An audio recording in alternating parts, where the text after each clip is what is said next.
To the 30th edition of Databytes, getting things done with data in government, supported this month by Methods Analytics. I'm Gavin Freegard, Associate at the Institute for Government, and it's wonderful to welcome so many of you in person and online this evening.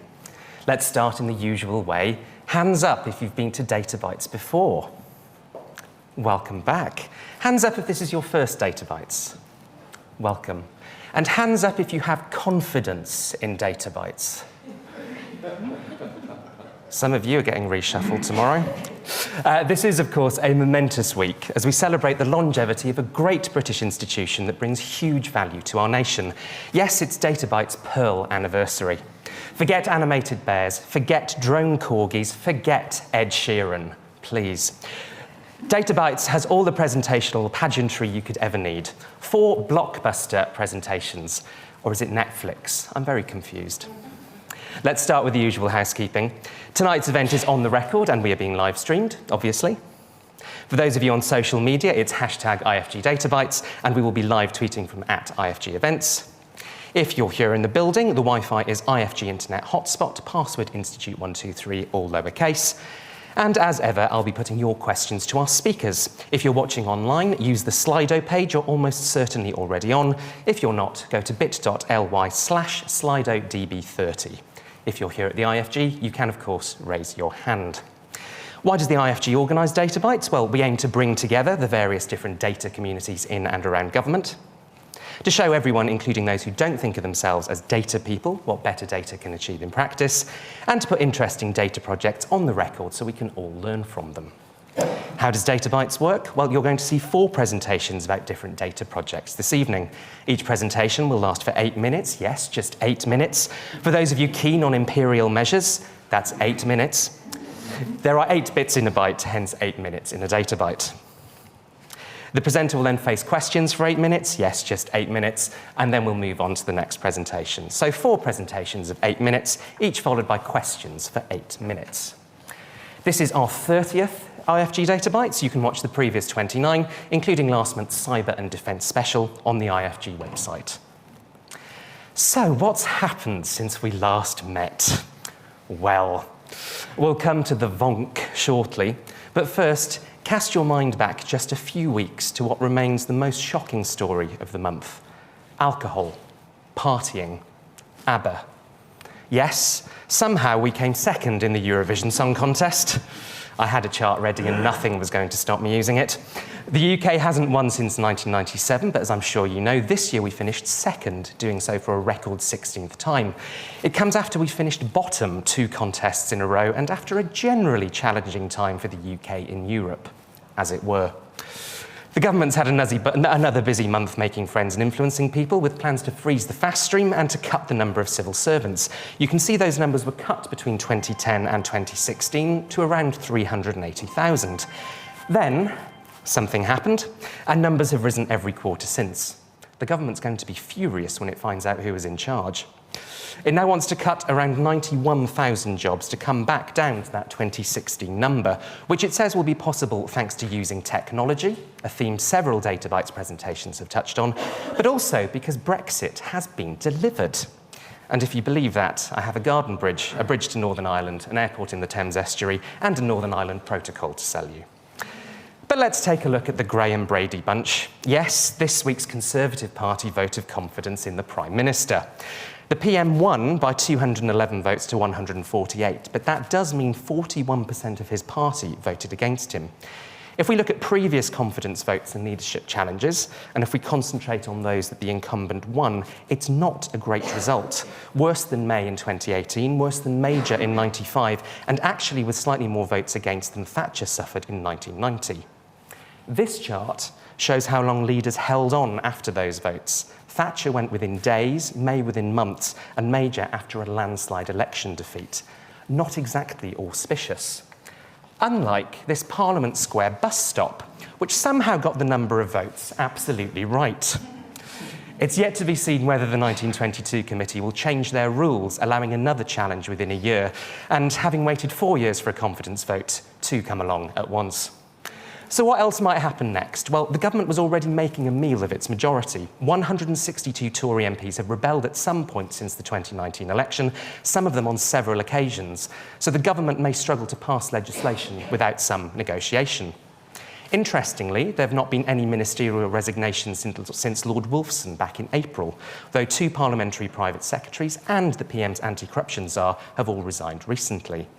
And there are suggestions that the government is threatening a reshuffle. Now, the grey circles are reshuffles that have affected cabinet since Thatcher. They include where a single cabinet minister has resigned and had to be replaced. Some, unsurprisingly, followed election victories. But some reshuffles are unforced, i.e. the Prime Minister just decided to reshuffle. Boris Johnson has already had 4 of those, a similar number in under 3 years to Blair and Thatcher in more like a decade. Yet another reshuffle might be the last thing the government needs as it tries to shift its focus to delivery. Now, obviously, I'm not going to finish without a few Jubilee charts. Boris Johnson is the Queen's 14th Prime Minister. She's on her 41st Housing Minister, a level of turnover which may go some way to explaining UK housing policy. But I'm going to end with the most important chart, which actually shows something we want more rather than less of. Forget politics, forget government effectiveness, forget, dare I say it, data. Yes, Wales have finally qualified for a 2nd Football World Cup. Turning to tonight, we have 4 excellent speakers in whom I have full confidence. Unfortunately, Sarah Deeney from the UK Health Security Agency has had to pull out, but we look forward to welcoming her to a future event. So first tonight, we'll hear from Alannah Keogh, data analyst at the social investment business, on using data to improve grant decision-making. We're very grateful to her for stepping in at such short notice. Then we'll have Richard Oakley, Director of Data Science and AI at Methods Analytics, on data science and AI in government, more accessible than you think. He'll be followed by Andrew Banks, Lead Data Scientist at the ONS Data Science Campus, on experimental analysis showing how the lowest priced everyday grocery items have changed in price. You may have seen a bit about that in the news over the last few weeks. And our final speaker tonight will be Mark Thompson, Professor in Digital Economy at the University of Exeter, on the challenges of getting the foundations right for embracing public sector innovation. Our next Databytes will take place on Wednesday, the 6th of July, a climate change special. This is normally when I say, and then we'll be taking a break for August, but no. We'll also have a bonus end-of-term Databytes on Wednesday, the 20th of July, which will be a justice special. A big thank you to Methods Analytics for supporting tonight's event. We are only able to keep Databytes going thanks to the support of our sponsors. So if you'd like to follow in Methods' virtuous footsteps, then please contact my colleague Pritesh. And if you'd like to speak or know someone who should, please get in touch with me. That's more than enough introduction with 10 seconds left. Nearly took it right to the edge. Our first speaker tonight will be Alannah, and she is joining us virtually. So hopefully, Alannah, you can hear us. Alannah? Hi, can you hear me? We can indeed. Hi, everyone. I'm Alannah, and I work as a data analyst at Social Investment Business. During this session, I'm going to talk about how we are working to incorporate data into grant decision-making. So I work at Social Investment Business, which was established 20 years ago and offers loans, grants and other financial products to charities and social enterprises. It manages one of the largest social investment and grant portfolios in the UK and has provided over £500 million worth of loans and grants to hundreds of organisations. So what are the current challenges and why do we need data in grant decision making? So for funders currently, they can receive a lot of applications for grants during a fund, and this can take up a lot of staff time to look at and can limit the workload that an organisation can take on in order to assess all the grants fairly. It can also affect the charities and organisations applying, particularly small ones, as the application forms can be really long and time consuming for them to complete. Data can also ensure diversity in organisations being awarded grants and prevent the same organisations always receiving grants. Currently, at the moment, there's an uneven power balance between grantees and funders with limited accountability, so many grantees do not know how decisions are made on who gets funding. So how can we use data to solve this? So before a decision-making meeting, we can use it so everyone has an idea of who's applied. So we can do this through presenting it to everyone. And then before we start, we can use dashboards. So we're able to see exactly who's applied to the portfolio and then use that to maintain the demographics going through to the next round of the grants. So, for instance, if 40% of the portfolio is from London, we can ensure that 40% going through are also from London, if this is what the fund is after. It also ensures that, as we're doing the meeting live, we can see exactly what decisions are made. So if an organisation is selected, we can see exactly how the portfolio will look given the current selections. This ensures that we don't miss any gaps in certain types of organisations. So, for instance, if we've not funded any small organisations or particular criteria that the fund is looking to meet. And it gives everyone accountability so that then we can see exactly who we've chosen and feed this back to the organisations. We also have the additional analysis on the side of decision making. So if applications are scored, we can check that there's no unintentional bias. And after the decisions have been made, we can also look retrospectively to see if this was the expected outcome and if we've got a good range of organisations that we're funding. So this is a very brief, simple example of a dashboard. So we can have on the main page all the sort of demographics of the organisations, and these can be changed live.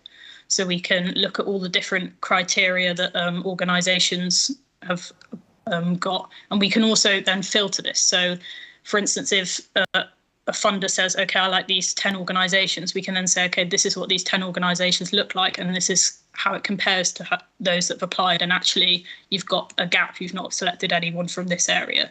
And we can then go back in real time rather than the current process, which is retrospectively. So nothing gets put in place until further grant rounds.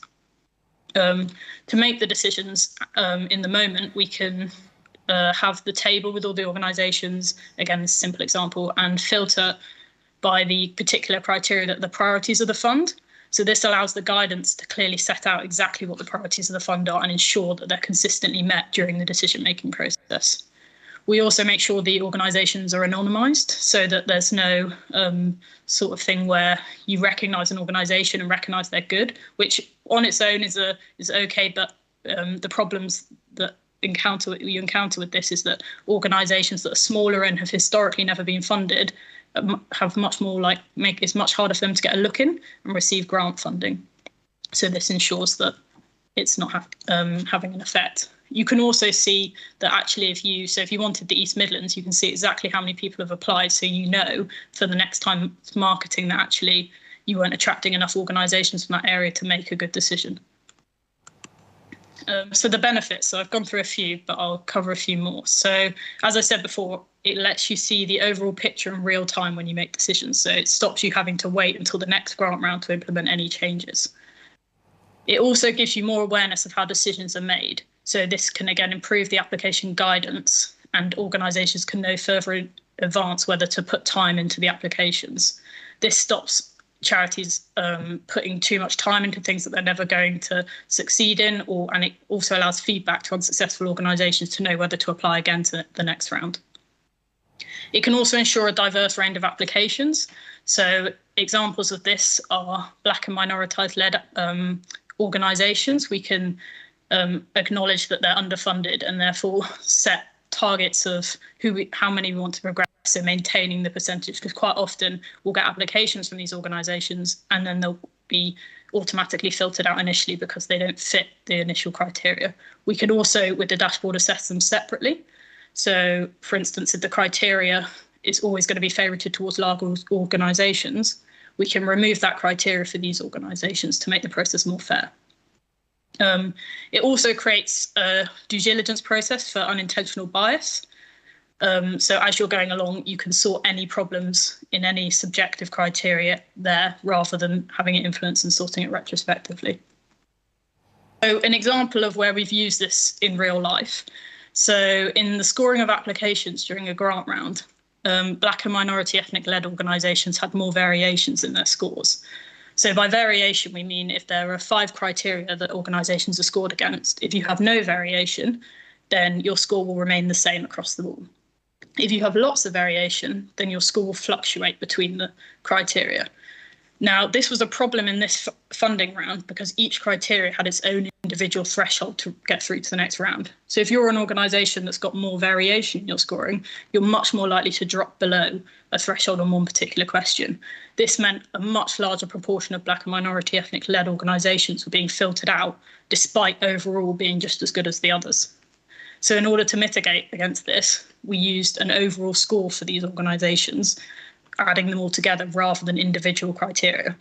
And this was a very simple solution that actually meant that we had the correct proportions that we had looked for, so we maintained it so that no one was being filtered out unfairly. And we were able to do this, as I say, in real time during the application process, so these organisations didn't lose out.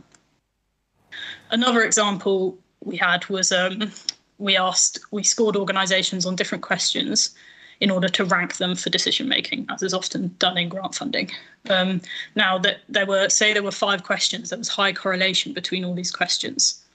So this means that if an organisation scores really highly on one, they'll also score highly on another question. So the first problem with this is all the work these funders have done to assess these applications, the majority of it's unnecessary. They're assessing 5 questions when one would have done just fine. So it's already creating more work. This also means that organisations that are historically more underfunded may score a little lower than others, but because there's high correlation, if you score slightly lower on the others, the correlation means you score lower on all of the questions. So it makes the gap much more amplified between the organisations. This then makes a funder looking at the portfolio think that they've got some amazing organisations at the top and some really bad ones at the bottom, when actually that's not the case. And one factor could support these organisations to be just as successful. So in summary, using data as part of decision making allows for a more open and fair process and encourages a more equal access to grant funding. Excellent. Thank you. That's the end.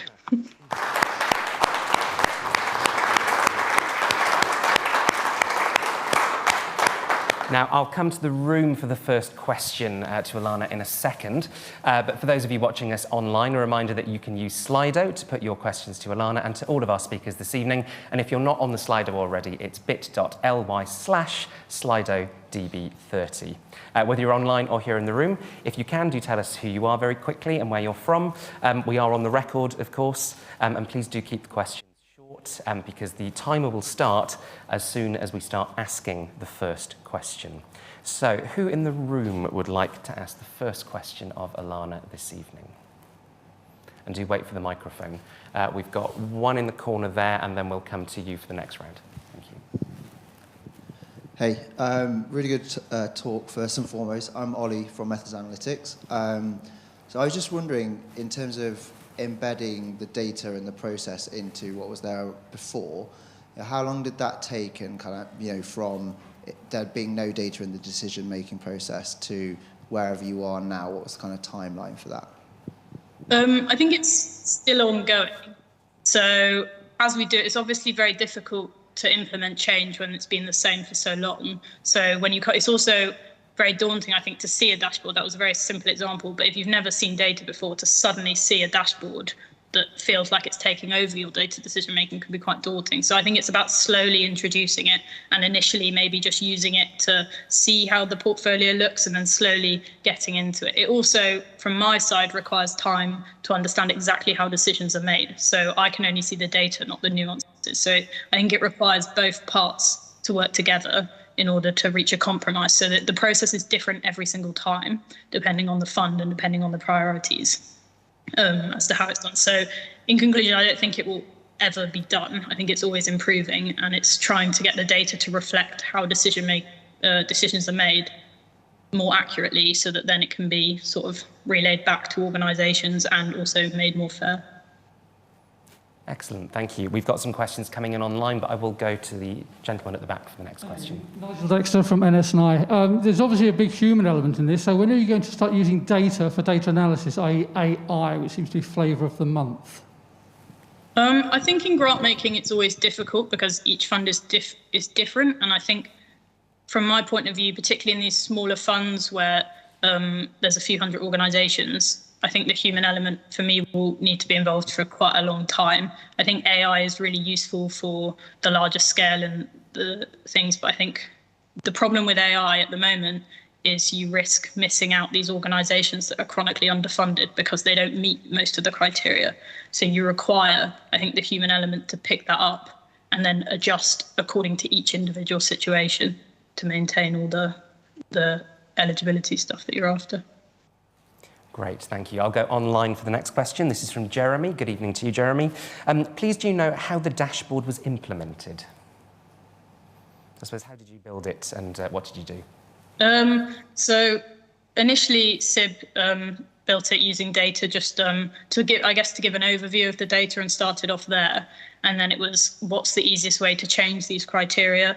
And we played around with it as a team and tried it out in different funds. And to be honest, the dashboard in every fund looks different. So some people prefer to see data in a different way. So what I always do is we have meetings with the people making decisions before to try and make sure that everyone is happy with how the dashboard looks in a way that they're comfortable using and that they'll understand. Great, thank you. I'll come to the room for the next question. I'm conscious it's not been a particularly diverse set of questions so far, but do put your hand up if you'd like to ask a question. Let's go second row and we'll come to the first row next time round. Hi there. Hi, Andy Banks from the ONS. With regards to your correlation analysis, would you think about revising or changing your questionnaire as a result of that? Is that something that you thought about? Yeah, so that would be the hope. So my main role is to sort of identify these issues and then work with funders or our funders to come up with solutions. But that would be, I think, the best solution to the thing. The other option is looking at the assessors and checking that the criteria for how they're assessing it is clear. So there's sort of two options there, and it's difficult to establish which one of them is the reason. So it's sort of a bit of trial and error and things to go forward. Brilliant, thanks. The next question is in the front row. Just wait for the microphone. Mark Thompson, University of Exeter. Thanks so much, really enjoyed it. So I guess I've got a different kind of question. I'm absolutely persuaded by your argument that sunlight is the best disinfectant, if you like. So, you know, the need for greater transparency in grant making, fantastic. But I think you rightly called it out at the beginning as you mentioned the word power and disrupts existing power relations. How confident are you about widespread take-up of these practices amongst grant funders, I suppose? And do you anticipate sort of, you know, entrenched cultural resistance in some quarters to that kind of disinfectant? Yeah, I definitely envisage resistance. I think it's very difficult to change how you do things, and especially when data is so unfamiliar to so many people, it can feel like the decision's been taken away from them. But I think it is very slowly working with people, and I think once they get the chance to use it and realise that they are actually in control and it's merely to help them and aid it and make it more open, then I think it's a lot easier to get people on board through that. I think it's very difficult explaining it without using it yourself to feel like it will be useful and not taking over your decision makings. Fantastic, thanks. I'm going to go online for the next question, so do think about them if you're in the room. Anonymous, good evening to you, Anonymous, asks, do you know of other organisations doing something similar? Do you intend on sharing this process to create a gold standard way of doing this? I think that would be the most ideal option. Yeah, we currently already work with a couple of other organisations, but yeah, we'd be more than happy to work with more. Be great. Excellent. Do get your offers into Alannah if you're interested. Let's come to the room for the next question. I think we've got one there, and then we've got a question now. I'll come to you next. Hi there, Ross Caron from the House of Lords, but brackets not a Lord. In your presentation, you listed a number of the sort of the potentials and benefits of this system.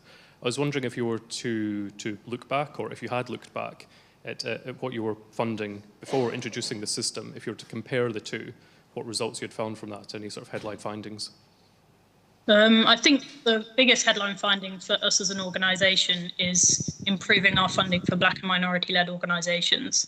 It's now a much bigger priority to ensure that they have fair access to grants, and using data to help show exactly how we're progressing with that and how each fund is able to do that. Thanks. And then we've got a question just there. Hey, Jamie from the number 10 Data Science Unit. Do you track outcomes for those that have been funded, or this might be something that will only emerge over time? Because, you know, a question I'd love to understand more is, you know, which of those grant questions are more or less predictive of what actually ends up working? We're currently working a lot on different financial measures to measure success of organisations. So once they're funded with grants, do they go on to receive more funding? Do they go on to then progress to loans? And do they perform as a successful organisation? It's very difficult because charities have different priorities. So some charities may not be looking to grow, and it's very difficult to assess such a diverse range of organisations as to what is successful in other things. So I think some of it is trusting the organisations because they're small charities, that, and some of it is coming up with these measures that can at least track the baseline success. Great, thank you. I'm going to squeeze in a final quick question if anyone in the room has one. Any final questions in the room? Oh. Have you tried to understand what causes the variation in some of your applications or some of the applications you receive? It's difficult to sort of, I'm always very cautious about trying to put a cause to a finding with data. There are multiple possible ones. One could be that these organisations are not the typical organisations that funders have seen before. So the criteria isn't really written for these organisations. So it's much more difficult to assess where they are. And criteria is often written to be really good or really bad. So all these organisations that fall in the middle, it's potentially a lot more of a grey area. That's one potential reason. Excellent. Well, Alannah, thank you for getting us off to such a brilliant start this evening, especially for stepping in at such short notice. Thank you very much indeed. Thank you.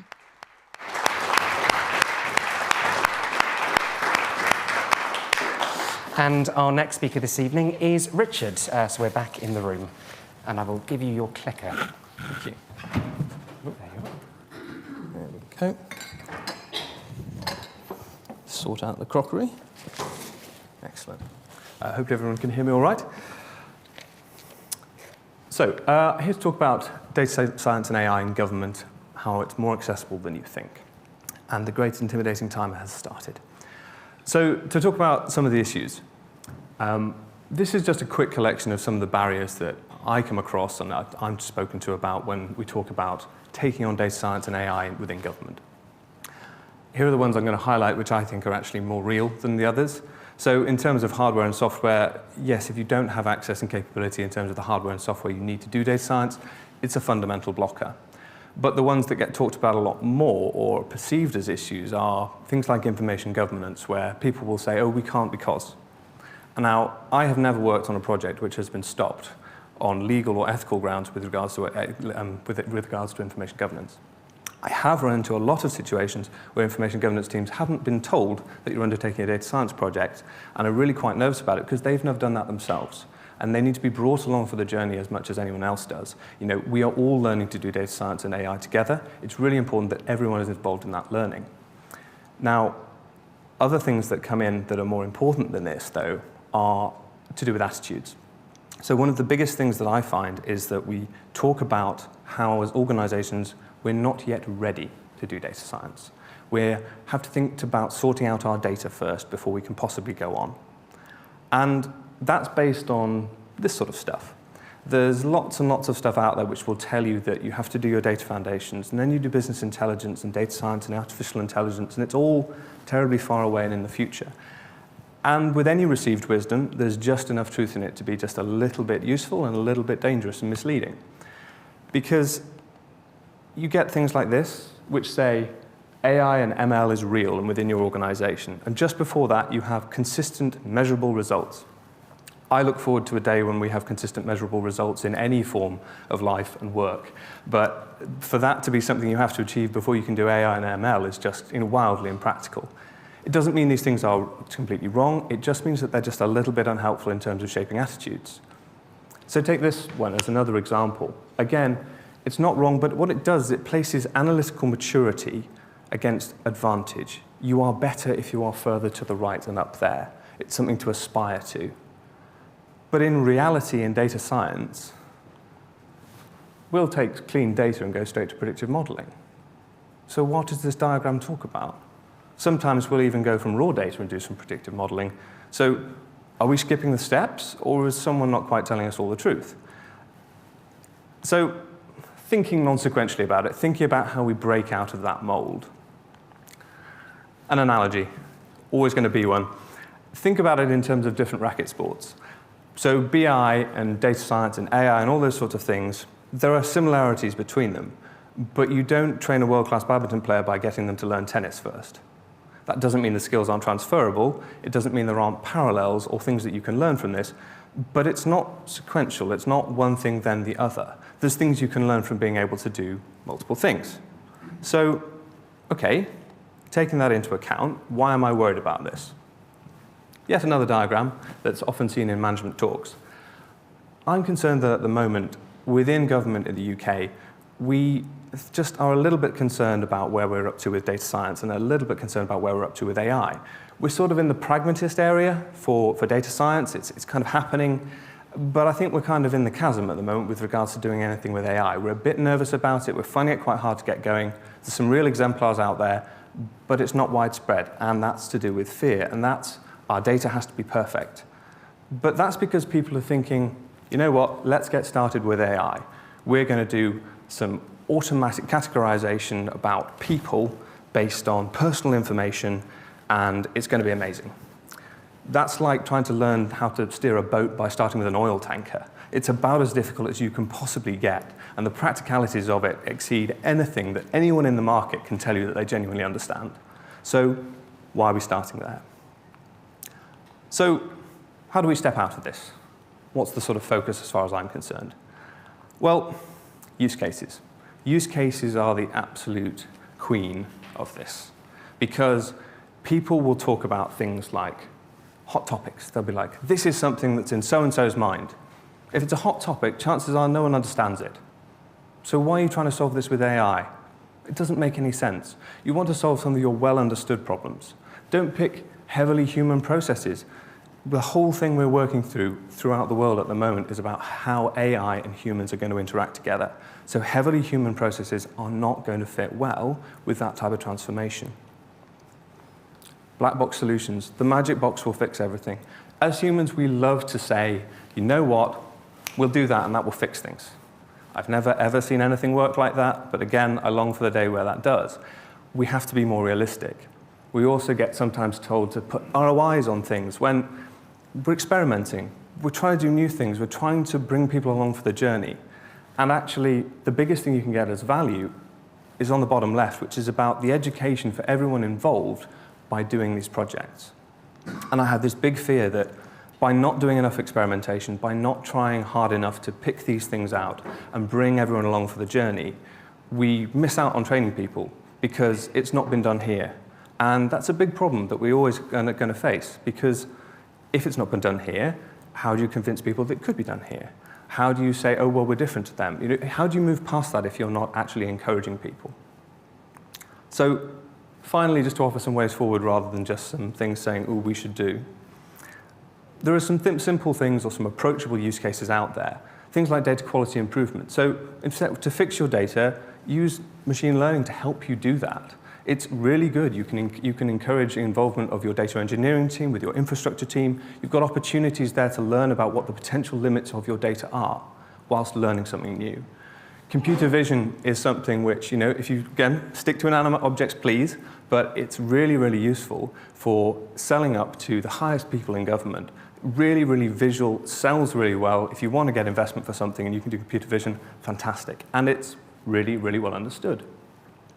Natural language processing, again, really understood, well-matured technology, lots of open and easy things you can do with it, things like dealing with complaints, but concentrate on insight. Don't think about automating solutions or responses. That's where it always falls down. That's what makes it really hard. But you can get an extraordinary amount out of the data that you already have. Predictive analysis, and a lot of you are going, that's not even like, what are you even talking about? But actually, all you have to do is take something which is done at the moment, put a predictive element on the end of it, People who are learning those skills will find that a relatively easy transition. It's data that's well understood. It's a step forward, and it's something new and different for people to learn about. And you don't know what power you might get from it. I think it's some of the best stuff that I've seen where people have taken machine-generated data, something which they use, say, for monitoring how a part goes wrong, and instead they start to think about how they could use that to see how the part may go wrong in future. Now, infrastructure optimization, here's an ROI if you want one. You can use plenty of easily accessible algorithms out there to look at your cloud infrastructure estate and think, how can we optimize that? Are there things that we can do? Again, you get your infrastructure team, your data engineering teams involved, everyone upskills collectively without taking on a challenge which is really, at the moment, very, very complex.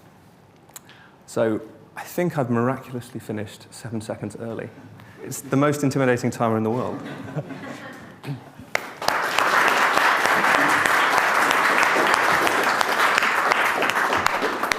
Richard, thank you very much indeed. And I think the campaign starts now to retire data is the new oil and instead use either data is the new oil tanker or data is the new badminton. I'll come to the room second this time around, so do think about your questions for Richard. If you're online, remember, if you're not already on the Slido page where you can submit questions, you can go to bit.ly/SlidoDB30. And in fact, we've got a question online first, which is from Jeremy, who I think is referring to one of the lines of text you had on the slide, actually. Don't use what you think is your best data. Is this because you'll get unrealistically good results and we'll never get such good results again? It could be that, and that's definitely a potential outcome. Much more realistically, in my experience, I would say you'll discover that your best data isn't as good as you thought it was, or that you hoped it was, and some of the issues that you find in it will not necessarily be preventative in terms of taking the project forward, but people's response to it will be something that you have to overcome. So it's much more about managing people's expectations, because someone somewhere will go, but that's our best data. If that's our best data, how can anything ever go right again? So people's emotional engagement with it. In my line of work, we often talk about the 5 stages of grief with regards to these sorts of messages. And it's absolutely classic. You can follow it through wherever you go. Whenever you land a message like that with someone, it shakes their expectations. And that's much more difficult to overcome than whatever inadequacies you find in the data. Excellent, thanks. Let's go to the room for the next question.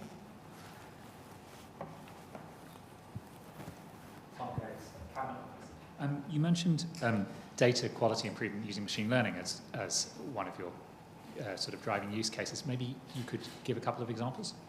Yes, so if you use something like unsupervised machine learning to look through data which you expect to take a certain format. So that can be something as simple as, let's say, a healthcare record, something like that.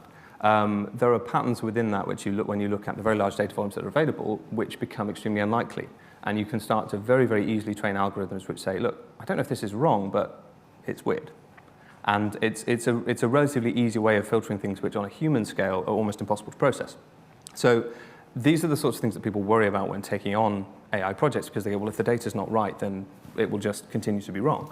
But actually, if you start to have some processes first where you challenge that using the kind of techniques you're using, then it is much, much easier to do. So, I mean, again, if we talk about machine-generated data, then you've got a sort of classic signal and noise problem whereby you can say, okay, look, these readings, you're getting 300 readings a second, and every 15th one just is wrong. And we can just smooth this out, and we can say, look, based on everything else we know about this, that's just an erroneous reading, or there's a sensor wrong here, or something like that. And that just starts to breed much more confidence and understanding in what you've got. Is that? Thank you. I'll go online again for the next question. So this is from Paul W. Good evening to you, Paul. In connection with computer vision, you said, as an aside, with feeling, stick to inanimate objects. Why did you say that? Because it's an incredibly immature area of discussion, I would say. As much as people who work in the industry and talk about it from an ethics perspective and everything else engage with it very heavily, we really don't know yet, except that we know we don't, broadly speaking, like it, how to respond to computer algorithms assessing, say, our face, our gait, all those sorts of things. We're really not sure about it. So if, as government, we're doing that for very particular reasons, and we have to, and there are reasons, that's fine. But understand that it's going to come with every piece of baggage you could possibly imagine. And so if you want to start a pilot, you want to encourage people to get involved in data science and AI within government, don't start there. it's really, really tough for people to sort of get involved in that. The challenge is very real. The challenge is frankly, for some people it's very exciting. There's a lot of stuff that needs to be done there, but it's not a good place to start, realistically, is my contention, at least. Great, thank you. I'll come to the audience in the room next. We've got a question down here, and I'll come to you next time. Hi, Philippa from the Home Office. I was struck by Alannah's comment in the previous presentation about how she personalises dashboards, perhaps because of how people consume data and they consume it differently, which could be quite, on your maturity steps, we're on the left-hand side, kind of maybe in DeFi dashboards. In your experience, what's the data literacy of senior executives? It's a really good question, and that's actually a point I want to pick up. I'll kind of loop back to. We are 20 years away from having the people in the most senior positions in government who have grown up with computers in the way that everyone probably in this room, children or relatives have. That's just reality. So that means that they have a strong onus on them to learn about these things which they haven't actually been exposed to in the same way. I would say data sort of understanding about data is quite low. We also typically, if you think about the way politics works, it's very rarely science backgrounds that necessarily come through into politics in quite the same way. That's definitely a factor in understanding data. So I think it really is on everyone to upskill themselves and to take as much advantage as they can of the things people can share. But one of the difficulties with data science and AI uptake is about that personalization. Because the reason that lots of people grab towards AI as if it will solve things is because they think it can present them with answers. And that can skip the step of understanding. And then whenever you skip the step of understanding, you're going to lose an awful lot there. And I think the sort of personalization that I was talking about before is fantastic because that's about user-centered design with regards to data. And everybody needs that. And that doesn't matter whether you're doing something comparatively simple, but most people's math stops at GCSE, so what's simple? What's simple to people who've never been exposed to that before? And it's really understudied, I would say. Great, thank you. We've got another question just down here. Thanks for the great talk. You mentioned that one of the problems can be getting information governance teams on board, and you said that you really need to sometimes bring them with you because they might not have been exposed to that. Could you give some kind of practical guidance, or what are the actual practical steps that you do to get them to come with you? I think it's a really interesting one. I've definitely had some success and I've definitely had some failures in this particular area. The biggest thing I would say is lead time. Senior leadership and senior involvement always helps as well. Everyone is always busy. And when someone knocks on your door and says, I've got this really exciting but totally terrifying proposition for you, that's not usually the best way to get people on board. Never try and sneak stuff in the back door. With information governance, I would always say asking for permission is essential. I think that try and speak the same language, try and understand what their concerns will be, talk about data minimization and practice data minimization. As data scientists, we are horrendously guilty of saying, just give me all of it, and I'll do something really clever with it, and you'll be amazed. But that's partly because we're slightly used to a lot of scope, a lot of opportunity to do those sorts of things, but actually that's the complete antithesis of what we need to be talking about to our colleagues in that area. We've got time for a final quick question here in the room. Thank you very much. Paul Maltby from Department of Leveling Up.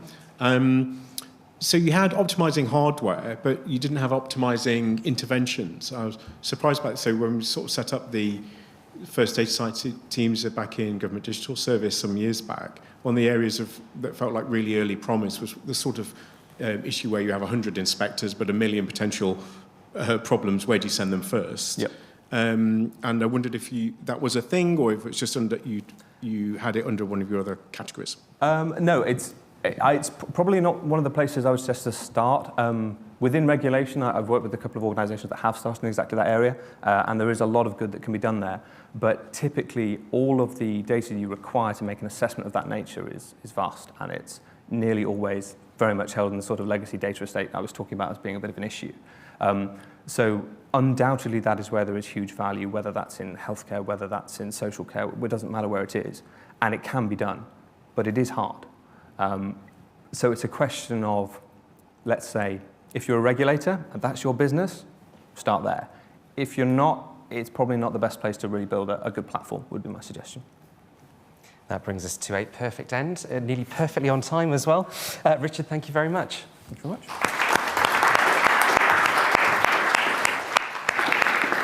And our next speaker this evening is Andrew. Okay. Oh, you see this? The slides will appear shortly. There we are. Fantastic. Good evening. My name's Andy Banks, and I'm a lead data scientist at the Data Science Campus in ONS. Today I want to talk about a project that the campus was involved in, published about a week ago, to look at how the price of the cheapest grocery items have changed in supermarkets over the last year. The background to this is that ONS, I'm sure you're aware, produce a wide range of inflation measures, and our headline inflation measure is the Consumer Prices Index, and this shows how the average prices of products change over a period, and that's a broad mix of both expensive and cheap products.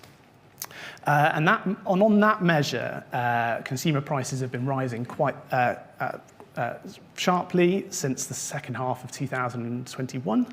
And within that, food and drink prices have really risen at the fastest rate in April since June 2021. But some people might choose to buy the cheapest, most value range products, perhaps to try and cut back on their spending as much as possible. And so we wanted to understand how the price of the lowest cost grocery items changed over the last year. And we also wanted to understand if the cheapest product wasn't available, how much extra someone would have to pay for the next cheapest item, to give a sense of how product availability affected households' budgets. So just onto the data, we collected data using web scraping methods every day for a year for 7 key retailers for 30 commonly bought food and drink items. And that amounted to many millions of price quotes and accompanying detailed product information for the year. It's worth saying we've been doing that for a lot longer, but this was the focus of the analysis. And for each of those 7 retailers and 30 items, we searched for the cheapest possible item that someone could buy and selected that cheapest price, and that was adjusting for the size of the product. We then constructed the average cheapest price for each of the 30 items and tracked that over the year to see how it changed. Worth saying there are a huge number of limitations with the work that are really important to know. Prices were based, because it was web scraped, or based on what was available online, and we know that online prices and product availability and product ranges may differ depending on compared to in-store. In some cases, retailers changed their websites, added and removed product ranges that made collection challenging and added volatility to the results. Because we were looking at the cheapest price only, for each retailer and item, we only selected 1 price per month, and so the results are based on a small number of price quotes. And in terms of substitutions, if a product wasn't available in the period, we substituted this with the nearest comparable item, and there are a lot of different ways you can do that, and it has a substantial effect on the results. So to the results. The key takeaway here is that there is a huge range of price movements for the very lowest prices for those products. For 10 items, the lowest cost price increased by more than 10%, and for 5 of those 10, the price increased by more than 15% over the year. But for 6 items, the prices fell over the year, and some rose by less than the official measure of food and drink inflation, which was 6.7%. We could also see how that changed in cash terms. So the largest price rise was for beef mince, up 32 pence for 500 grams, and chicken breast up 28 pence for 600 grams. And we wanted to kind of reflect normal shopping habits here. So we excluded very large bulk and multi-buy ranges by looking at the weight. So we took a band. And we constructed an overall price index from this, looking at 30 items altogether, and that rose showed a rise in price of around the same rate as the official measure of food and drink inflation. In doing this work, we quickly found that there were a lot of other interesting things that you can potentially do with individual price quote data and the product information. So we calculated the difference between the cheapest and the next cheapest price for the 30 products. And for over 2/3 of those products, the difference in price was at least 20%. And for 4 items, the difference in price was more than 50%. In looking at the product information and the weights, we did identify some evidence of shrinkflation. This is where the price stays the same, but the product decreased in size. And we could also look at nutritional information, and with that we saw that some of the sugar-free and low salt versions of the products in many cases were the same price as the standard versions of these products. Really huge amount of interesting work that you can do with both web scraped and individual price quote data. I just want to end by giving a quick overview of the overall ONS strategy for measuring prices in the coming years. Key message is we want to make better use of alternative data sources, so web scrape data, scanner data, and other administrative sources. The most exciting work that we're doing at the moment is working with leading retailers to get access to electronic point of sale data, which is scanner data, often called scanner data. That gives us a census of prices for the retailer, and more importantly, the amount of product that's consumed by the customer, which is something that we couldn't factor in with this analysis. And that will improve the granularity and accuracy of the statistics. But will also pose us lots of challenges in the way in which we calculate inflation. The reason for that is because there will always be a need for local collection to do that alongside using alternative data sources. And the reason that we will still need to collect prices manually is because we would need to understand how prices are changing for the small independent stores. So not just the big retailers that might hold this data and can supply it to us. And also detailed product information that you can get from web scrape data is also really important when looking at products that experience a lot of quality change. So if you think about the case of laptops or you think about the case of mobile phones, what you really want to know is how the price of that is changing, but also how that reflects a change in quality. And what we would normally do is kind of factor in how quality improves over time for these kind of tech goods.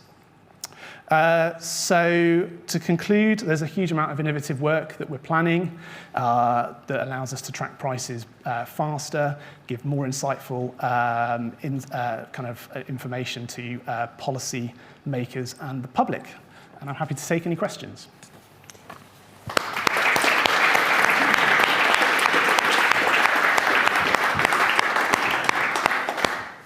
Thank you very much, Andy. I'll come to the room for the first question in a second, but just a reminder those of you watching us online, if you're still watching this on YouTube and haven't got access to the Slido, it's bit.ly/SlidoDB30, and you can use Slido to put your questions to Andy.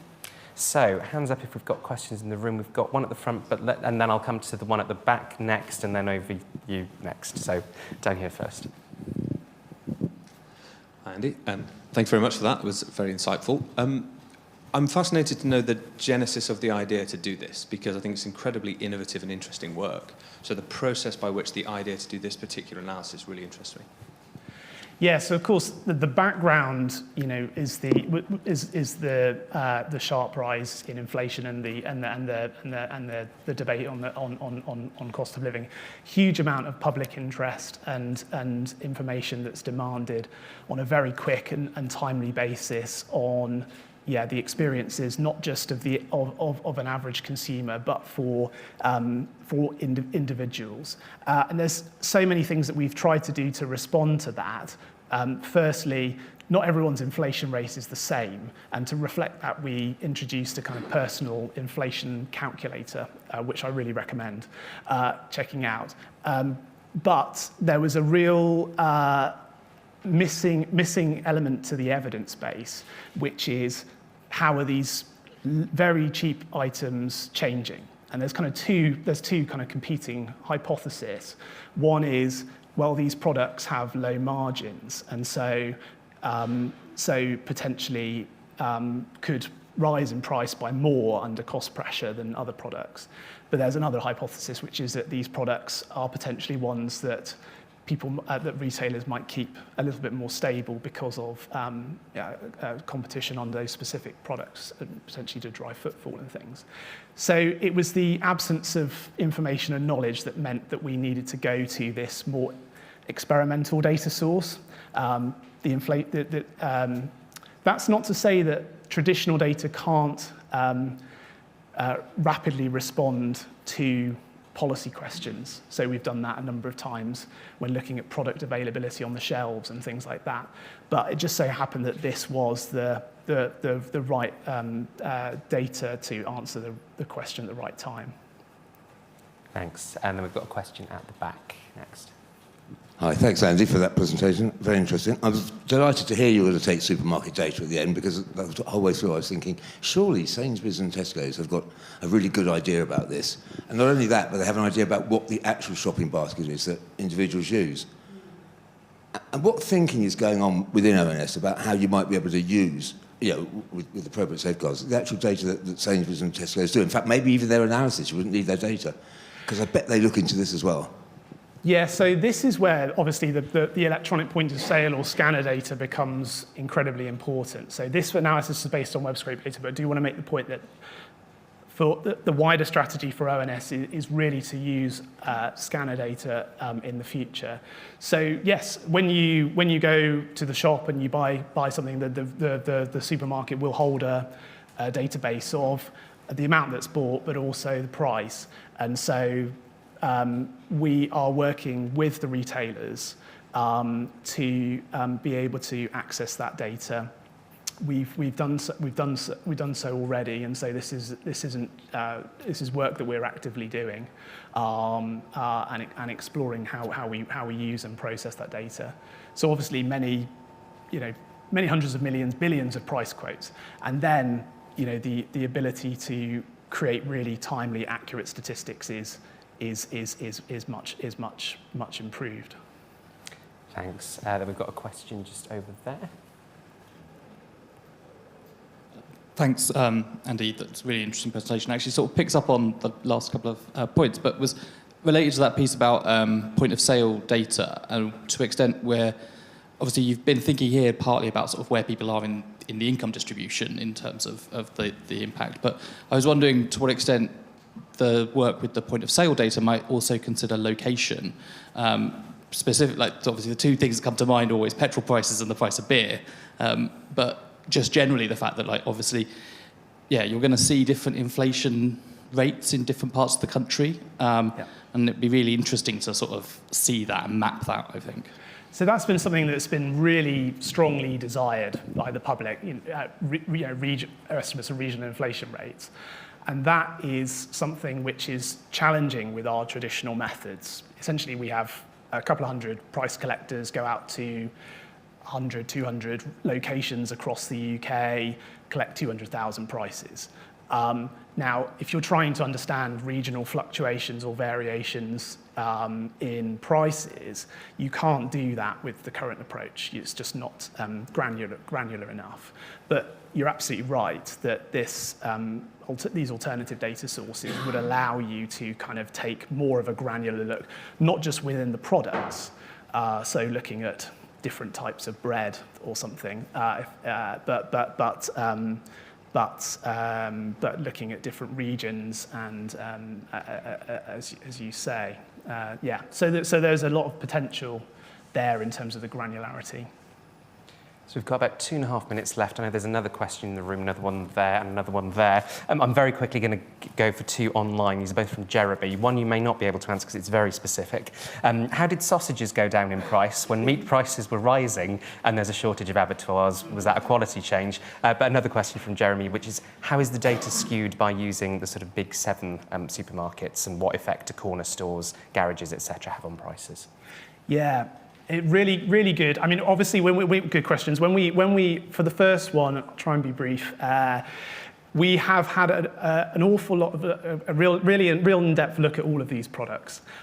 So it's a good question.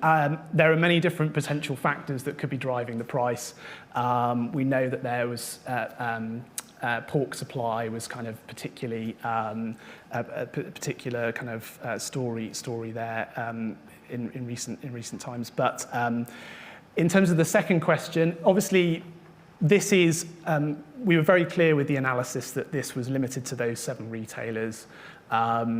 We have tried to weight the responses accordingly based on the retailers. But yeah, it's certainly possible that different shop types, independent stores, and such would be affected. So, but also noting the online element as well. That's really important. So these weren't in-store prices; these were just online. Thanks. Yeah. Oh yeah, I know we're not supposed to call it a windfall tax, but I can't remember what we are supposed to call it. So just in terms of factoring the wholesale side of this, if we do have a cost of living crisis and there's a shift towards lower priced goods, do you have any plans to do any similar analysis at the wholesale level to track that, the kind of profitability of these items going forward? It's a good question. I mean, on the wholesale side, we do collect prices that they're called producer prices, both kind of producer input and output prices. So we look at the prices that come into the factory gate, so raw materials, obviously oil, big factor, and other materials like that, big factor, but then also how that comes out of the factory gate. That's for kind of manufacturers. So I think there's a lot of interest in understanding margins. Understanding margins is incredibly challenging because you've got so many different factors, and labour and capital are also important to understand the dynamics of that when you're thinking about margins. But yeah, it's a good point. But there are some data that we can look at to try and associate input costs with input prices and output prices. I think we could probably go on for another 8 minutes. Sorry to those of you in the room and those online whose questions I didn't get to. But Andy, thank you very much indeed.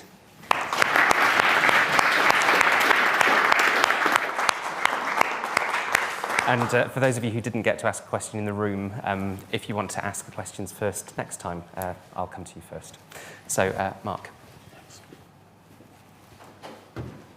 Good evening, everybody. I'm Mark Thompson, and I'm from Exeter University. I should say, for about 25 years, a director of methods. I recently retired from methods, so I'm now enjoying being a full-time academic.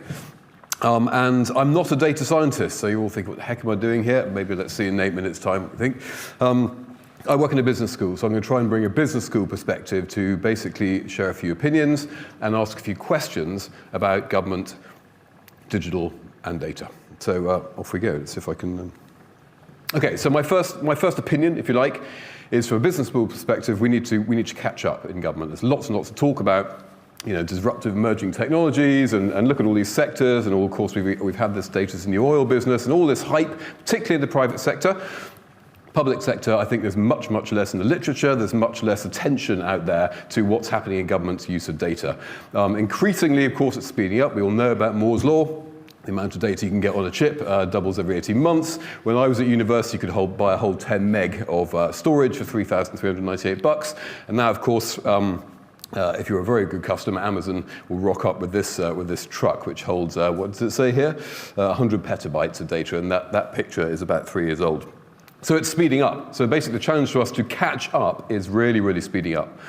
And I accept, though, that we've got to learn to kind of walk before we run. We have to be probably defensive. This is a paper I quite like about what's your data strategy. It's a very high-level piece for executives, but basically distinguishes between offensive and defensive strategies. If you're a fast-moving consumer goods company, you probably need to be offensive. You need to move fast and break things, to quote somebody.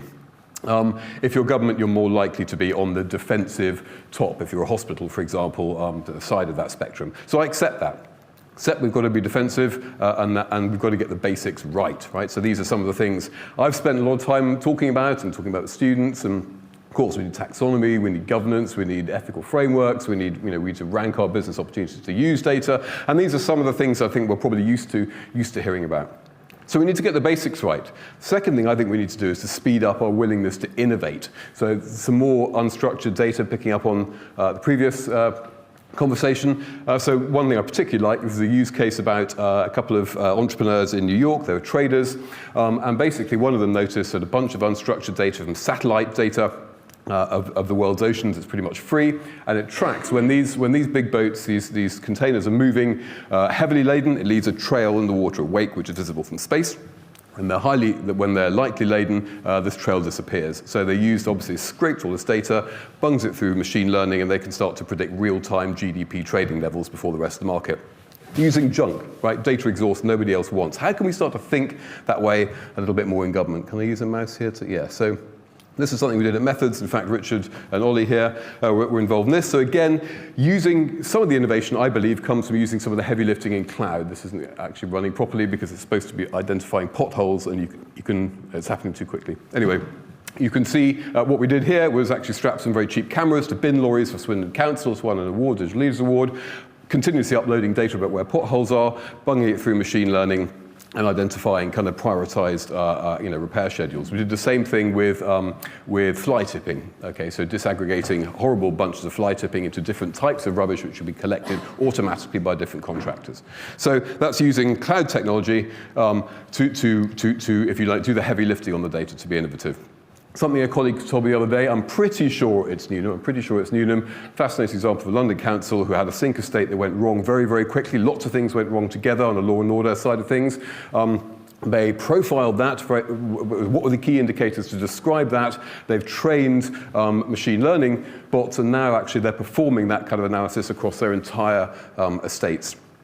To identify and spot some of those lead indicators very, very quickly. I know, so there's some similar kind of ideas being done in healthcare at the moment. That's fascinating. So using cloud and emerging tech to do the heavy lifting on the data.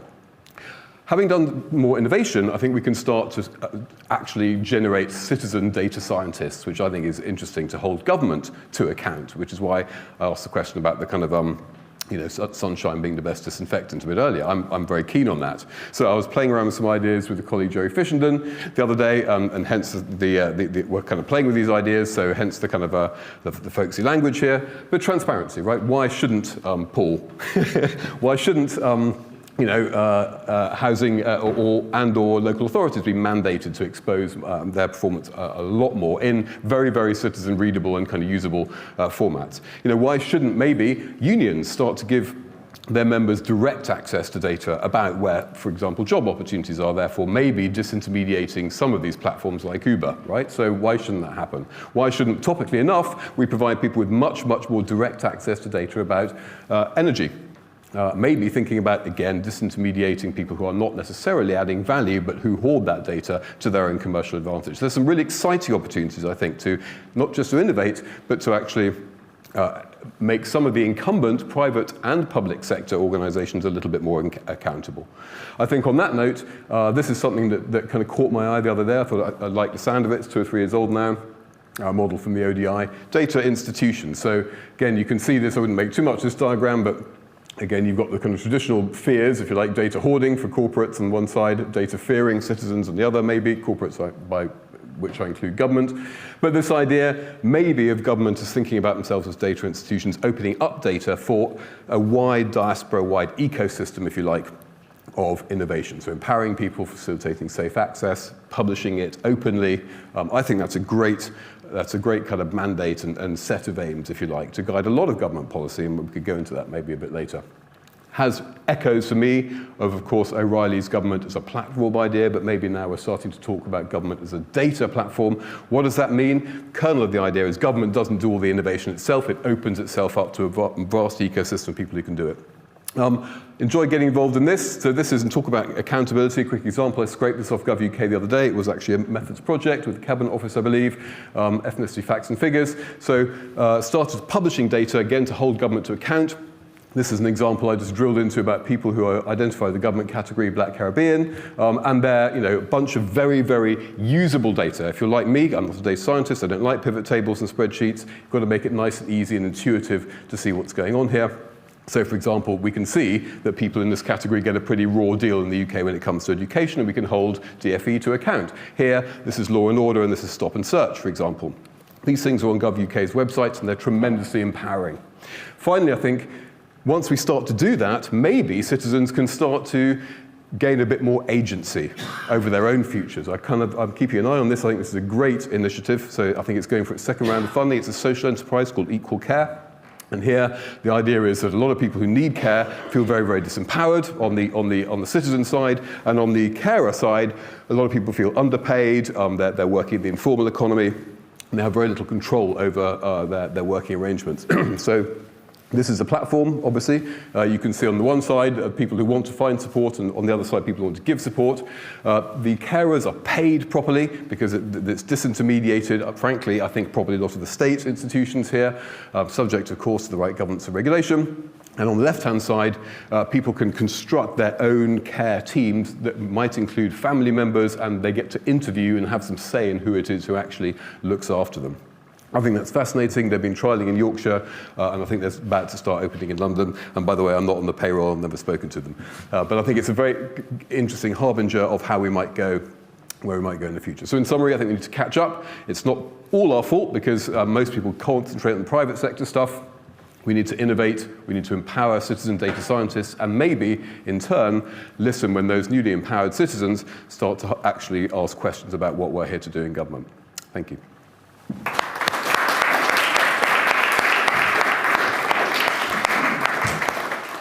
Mark, thank you very much. Again, I will come to the room first for questions, and if you wanted to ask a question last time but couldn't, I'll come to you first.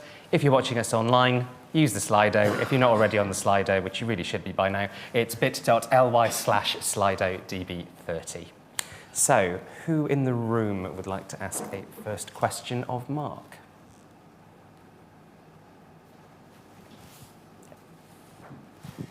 The point about data institutions, I think quite fascinating, actually. There's a lot of talk about it, and there are some initiatives across government. I know DW people are talking about data trusts and so forth, which is effectively curating the data for use and being responsible to a degree with its quality. Who should do that? Is it the private sector? Is it government? Is it universities? What's your thought of that? So, again, I'm not setting myself up as a data scientist or a kind of expert in this. However, I'm particularly animated by thinking, for example, about Department of Health. So Department of Health, most of the Department of Health budget is, of course, rightfully at the moment, focused on sickness and on cures and on hospitals and beds and what happens when things go wrong. Obviously, we're all aware in this room of the phenomenal exploding data industry in wellness, about keeping people actually well in the first place and preventing them from getting sick, which I guess in public sector parlance is avoiding failure demand, or is it demand failure? I can never remember which way the two words go round. But so, for example, what are we doing at the moment as a central part of our health strategy? What is government doing at the moment to start thinking about curating this enormous pool of data?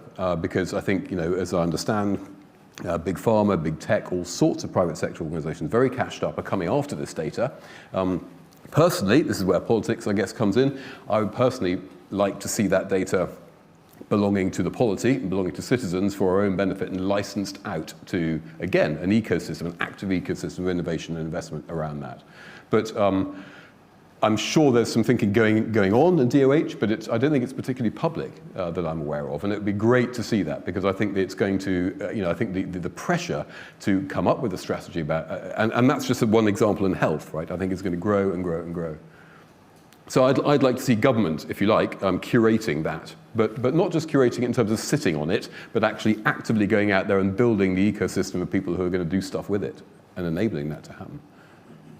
Thank you. Any other questions in the room? Yes, we've got one there. Ben Hawes. I wondered, I'm following on from that point. I mean, public bodies have important, as you say, defensive duties to protect data. they don't, by and large, have duties to realise public benefit from data. I mean, do you think maybe actually we should start looking at duties and responsibilities and sort of actually, it's difficult to fund anything in the public sector if it's not in your duties and responsibilities, or you can't draw a direct line to it. Perhaps should perhaps public bodies be given a bit more help getting there? So I think it's a great question, and for me it resonates very strongly with what was a very trendy topic about a year ago, which is public value. And I think we have a very 20th century notion of public value and ways of measuring public value. And I would challenge that in two ways, really. One is that the digital era means that a whole bunch of things that used to be largely transactional activities that used to be publicly valuable things to do in departments are actually a tragic waste of time, and I reckon consume between 25 and 30% of the entire budget for most departments. So that's no longer publicly valuable activity, and that's obviously very difficult conversations to have within those departments. And the second way in which I think public value is old-fashioned is I think you just hit on. So once you start to digitize a lot of those back-end transactions, you start to have data, and therefore there is tremendous opportunity cost in just ignoring that. So I guess across a lot of government, I think a lot of our use of data belongs to data science specialists, and that's great, and we're doing some fantastic work. I would love to see, when we start to really think about digitizing government, and in terms of, in particular, getting emerging tech and cloud-based utilities and services crawling over standardized transactional backends, you start to generate extraordinary quantities of very, very useful data and insight on the back of that. And all of that's lost. So I think there's a lot of public conversations about public value that just completely ignore digitization and then, of course, the fantastic data insights that you can then start to generate, and innovation. Thanks. Any more questions in the room?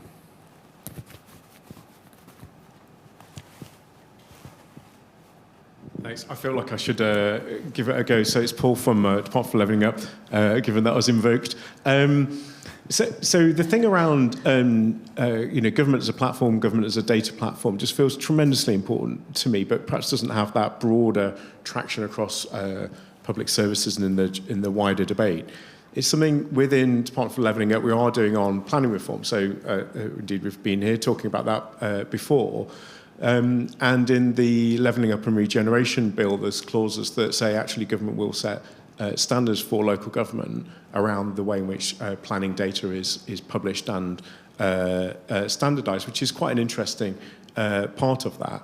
My reflection on it, though, is that it's really easy to say, but there's another side of it, which is the software side within the local government market and within from the suppliers and within local government itself. So you need those sort of both parts to work, because you can declare the standards, but if actually no one knows how to do it and the technology doesn't allow it, that's only one part of the story. So I think it's really valuable, but it's quite involved, I suppose. It's more of a comment, sorry, than a question. Do you agree? So, listen, Paul, I absolutely agree. In fact, it pretty much goes to my previous response. In other words, I think the two go together. A lot of data innovation we can expect in government comes once we start to standardize around common platforms, particularly around a lot of the transactional stuff, especially in local services. So absolutely right, the two, to a degree, go together. Thanks. We've got another question just here.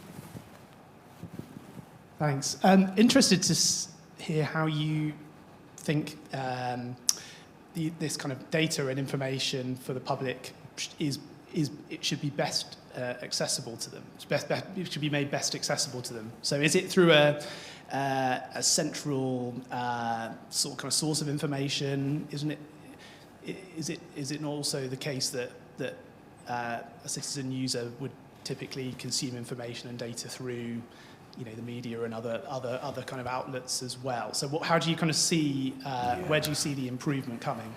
What an excellent question. Do you know what? I haven't really thought about it. I think it's the honest answer. So absolutely, there'll be a role forever for organisations, I'm sure, like the ONS, and there's a lot of data that I think people need to have a kind of canonical interpretation of. So there's that. I'm sure there will be more market for kind of GitHub style, CSV files and kind of have a go stuff. But I think that's terrific as well. But obviously those things are subject to spin, and so I guess for me, my immediate reaction to what you said is a lot of this is public data, there has to be some sort of canonical set and interpretation of that, and therefore there are some governance and some organizations who will do that. But notwithstanding that, I do think it's maybe important to explore avenues for exposing some of this data and this raw data. But in particular, I guess the ethnicity facts and figures example I put up there is something in halfway, isn't it? Because it's curated, it's made very accessible, but you're allowed to draw your own conclusions about it and ask questions about it. So yeah, I don't know. Yeah, it's a really interesting point to think about. Unless anybody wants to ask a question in about 2 to 5 seconds, we might leave it there. So Mark, thank you very much indeed. Thanks a lot.